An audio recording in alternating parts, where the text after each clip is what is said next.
I'm doing good. It's very overwhelming, this whole thing. I mean, you get the award and then you have to talk to loads of people, still trying to look good, and you feel like you're so shiny. You're not shiny. And I'm not shiny. I feel very shiny. Shinier than that. How was it in there, being celebrated by all your peers? That was amazing. I mean, you get up onto the stage, it's this surreal moment. I'm used to being on stage, but nothing quite prepares you for being on stage receiving a BAFTA. I mean, you look out and you see the great and the good of the film industry looking back at you, applauding you, standing up on their feet. So yeah, it's pretty overwhelming. Then you sort of notice this on the podium next to you, and the whole kind of gravity of the situation hits you. You're trying to remember what you want to say, sound eloquent, and hopefully the world will understand. Then you suddenly remember how many people are actually watching around the world as well. So all these things compound to making you almost speechless, but yeah, it's me, that'll never happen. Was there anyone in the audience or watching at home, or someone that you were thinking of that you were sort of directing the speech towards? Well, my kids were in the front row next to where I was sitting, and they've been brilliant support to me, particularly recently, and so it was so good to have them in the room with me. Yeah, they were so excited when I found out that I'd got the BAFTA, really supportive as well. And I got one up on Annabelle because she was only nominated for a BAFTA, didn't win, so I beat her, I'm excited. Where were you when you got told, by the way? Oh, you know, is that what you've asked me, Judy? Okay, I was on the toilet when I found out. They notified me by email, so I do most of my administration work on the toilet. I nearly said paperwork. You might have got the wrong idea. So I was going through my emails, and there was about BAFTA, and then I flicked through, and there was a letter announcing that I'd been awarded the fellowship amongst amazing names like Judi Dench, Sidney Poitier, Steven Spielberg, etc. And then I got all excited. It was like, wow! And then suddenly it dawned on me: is this a kind of fake email?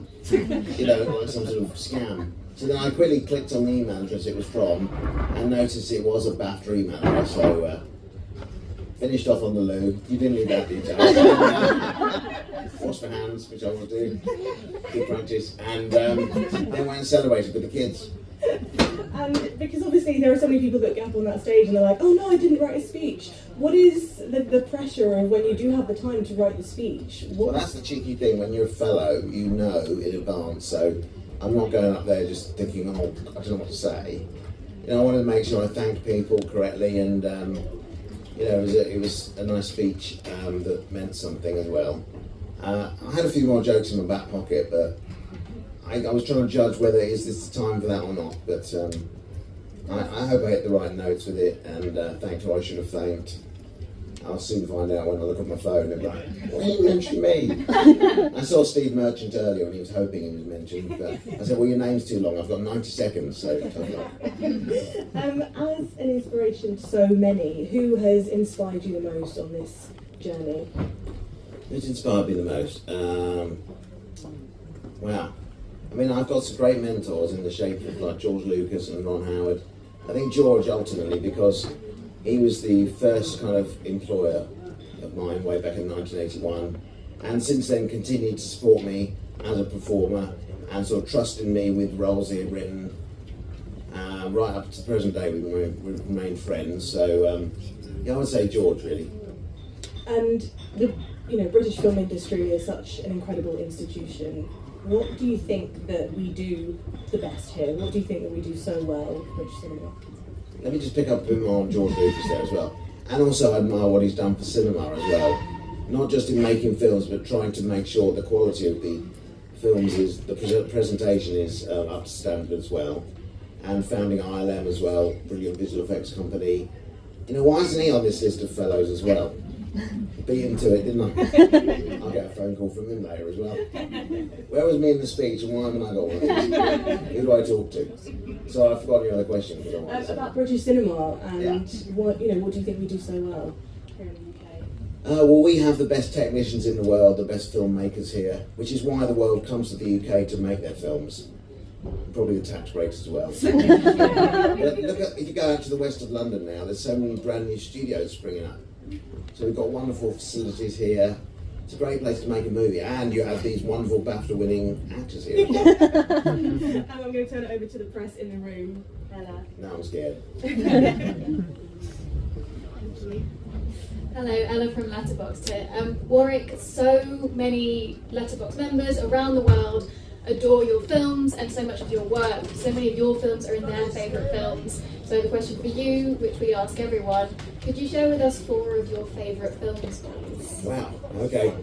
It's a bit of a guilty pleasure list, this. There's nothing arty in here at all, but top of the list would be Planes, Trains and Automobiles with John Candy and Steve Martin. Beautiful, heartwarming comedy, wonderful performances, absolutely my top film of all time. Moving on from there would be, trying to sound sophisticated, but you can't when you say the word Anchorman, From can the you? heart. Anchorman, Will Ferrell's movie. Then also Muppets Christmas Carol, beautiful Christmas movie, full of heart. And what else are we going to stick in this list? I don't know, should I say... A movie that made you want to act, maybe? A performance that you really love? Performances. Gosh. I don't know. Just give me a second. There's a lot going on. We can come back to that one. Yeah, let's carry on. Just yell out one at the end. Yeah, I'll just throw it out there, okay? It's all good. Thank Look you. up to me. Hello, Josh from Talk Radio. I am a massive Harry Potter fan. I saw clips of them played in the montage. You know, it's such an icon of cinema. Obviously, we lost Dame Maggie this year. What does the franchise mean to you? And especially because it might be returning in the form of a TV series, would you be up for reprising your roles?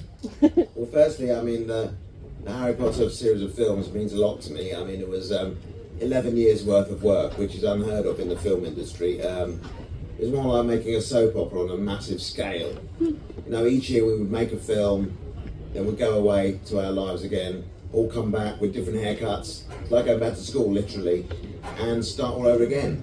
It was epic, and we all got very close, know each other. Like, for example, like Tom presented my award, we became very good friends on the film. You know, I've known him since he was, I think it was 12, he said, didn't he? So, yeah, it was a great kind of time in my career to work on those films. Loved every minute. And to kind of know that it lives on, you know, everywhere I go, people know the series of films. It's only Star Wars has done that to me before.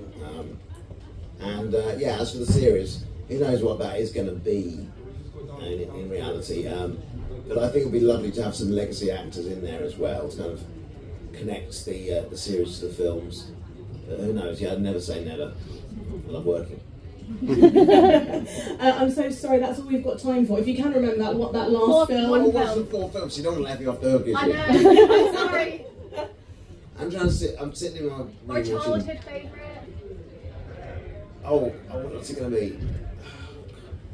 I want to throw a Pixar movie in, and I'm trying to think of the one. The first Toy Story, when it first came out, was so groundbreaking and brilliant. We've all got used to that now, but when it first came out, it was just like phenomenal. And if I say something nice about Pixar, maybe they'll put me in this voice. And so I love Wallace and Gromit as well. Hopefully they'll hear that and put me in as voice. Voice acting's great because you can sit in your PJs in a booth. No need to get sticky makeup on your face. I love that. You're a hero. Thanks everyone. Appreciate it.